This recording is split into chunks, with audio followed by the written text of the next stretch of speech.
Pemirsa, pemerintah memastikan langkah pelarangan impor dan penjualan barang bekas, pakaian bekas maksud kami atau thrifting tidak akan mematikan mata pencaharian pelaku usaha kecil. Langkah konkret untuk menyediakan produk substitusi bagi para pelaku thrifting yang terdampak disiapkan pemerintah.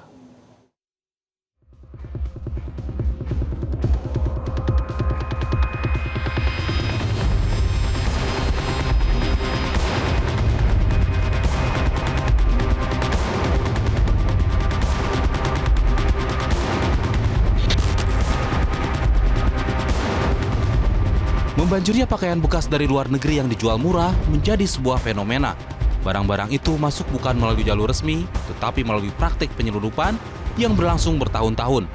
Padahal aturan sangat jelas, impor pakaian bekas itu dilarang. Jika pakaian bekas impor membanjiri pasar dalam jumlah yang besar, berarti ada oknum yang bermain dalam jaringan mafia impor.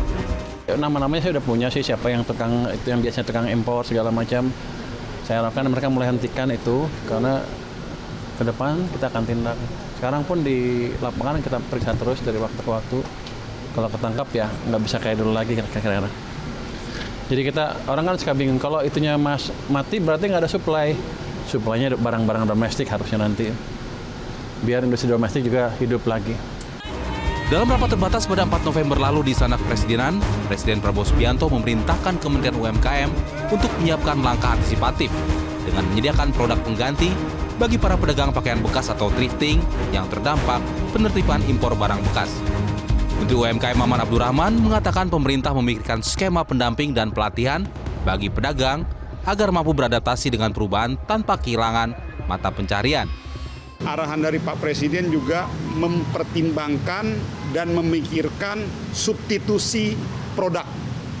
Jadi misalnya pada saat pengusaha-pengusaha mikro ini mereka selama ini menjual barang-barang bekas, pada saat ditutup, pastikan konsekuensinya mereka tidak akan ada barang jualan lagi.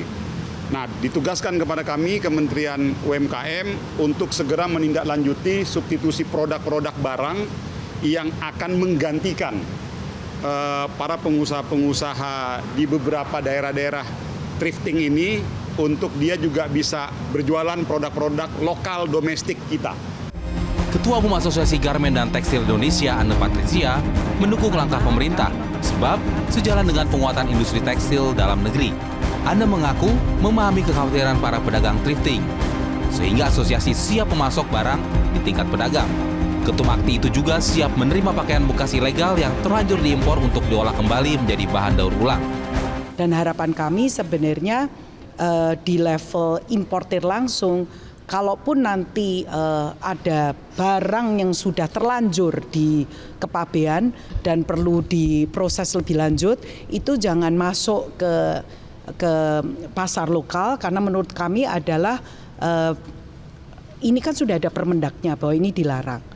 Jadi ketegasan di lapangan oleh Bea Cukai itu kan diperlukan. Cuma kan selalu dikatakan bahwa sayang baju dibakar dan sebagainya atau dimusnahkan. Nah, kami di Akti juga bisa memberikan suatu solusi bahwa baju ini bisa dicacah dan menjadi bahan daur ulang. Masalah impor pakaian bekas bukan hanya soal pelanggaran aturan. Produk tekstil dan garmen dalam negeri kini mati perlahan. Ribuan UMKM konveksi gulung tikar kalah bersaing dengan pakaian bekas impor yang terkadang harganya miring tidak masuk akal.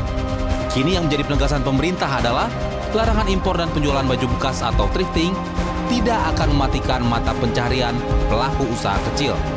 Tim Liputan Metro TV. Download Metro TV Extend sekarang.